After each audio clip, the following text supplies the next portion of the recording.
Hi everyone, welcome to my PechaKucha presentation. My name is Michelle Pittner and I'm going to be a fourth year environmental engineering student.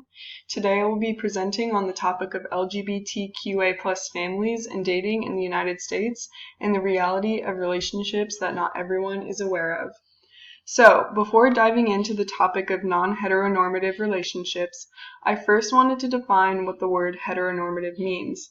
Heteronormativity is the assumption that heterosexuality is the standard sexual orientation and that all other orientations deviate from this norm. In addition, heteronormativity presumes a non-existent gender binary by recognizing only male and female genders. So non-heteronormativity can be thought of as anyone and anything that does not fit this heterosexual or heteronormative mold.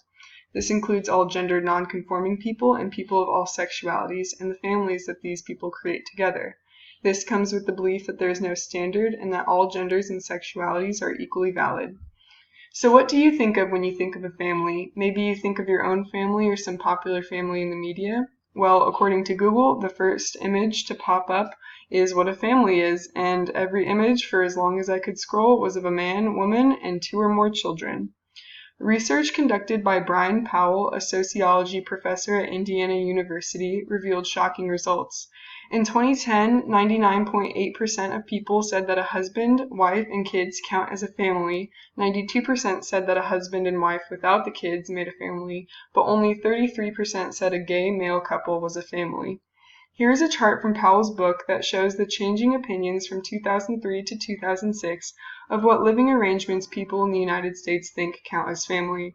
This data indicates significant change between 2003 and 2006 as people become more inclusionist.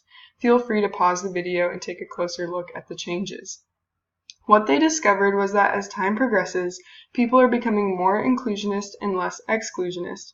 Powell states, "What we find is that people are moving away from a traditional definition of family and they're moving towards a modern definition of family. We can see this change in opinions in the graph on the right."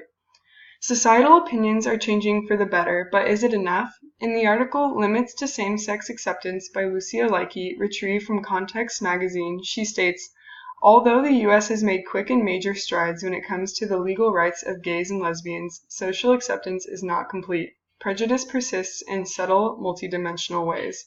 So let's take a closer look at LGBTQA+ relationships in the United States and societal opinions of non-heterosexual relationships.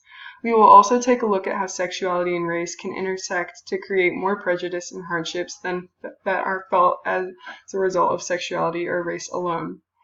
First, I thought we would get a better understanding for the LGBTQ+ demographic in the United States. From this data compiled by the UCLA Williams Institute, we can see that approximately 4.5% of the population identifies as LGBT, with 58% of those people being female and 29% raising children.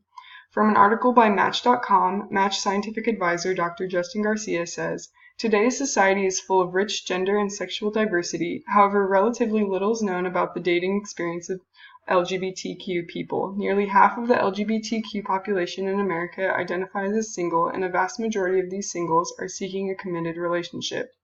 It isn't easy for LGBTQA people to meet, date, and be like any other couple that is dating in the U.S. From the same article from Contest magazine, the researchers found that heterosexual respondents were less likely to approve of informal privileges like public displays of affection for homosexual couples. And this pattern applies for gay and lesbian respondents as well, who are also less likely to approve of same-sex public affection than heterosexual PDA, possible evidence of internalized stigma. Test yourself. Does one of these photos make you feel more uncomfortable than the other, or is your reaction about the same? Luckily, there is a tool that has helped the LGBTQA+ dating scene: online dating. 56% of LGBTQ singles have dated someone they met online, with transgender singles dating the most online at 65%.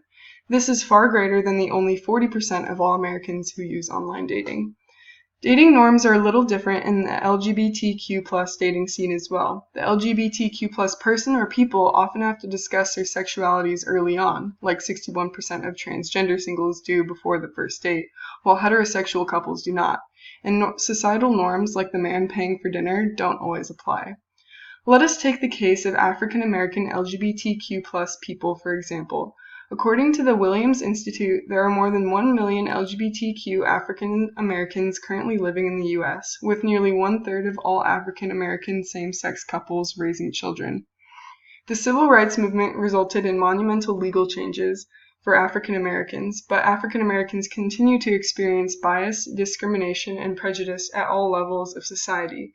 The discrimination is even more severe for LGBTQ African Americans who live at the intersection of racism, homophobia, and transphobia and face a number of critical issues. Some important issues that LGBTQ African Americans are faced with include economic insecurity, violence and harassment, HIV and health inequity, religious intolerance, and criminal injustice. There is more information about each of these specific topics on the Human Rights Campaign website, but I'll give just one set of particularly striking statistics.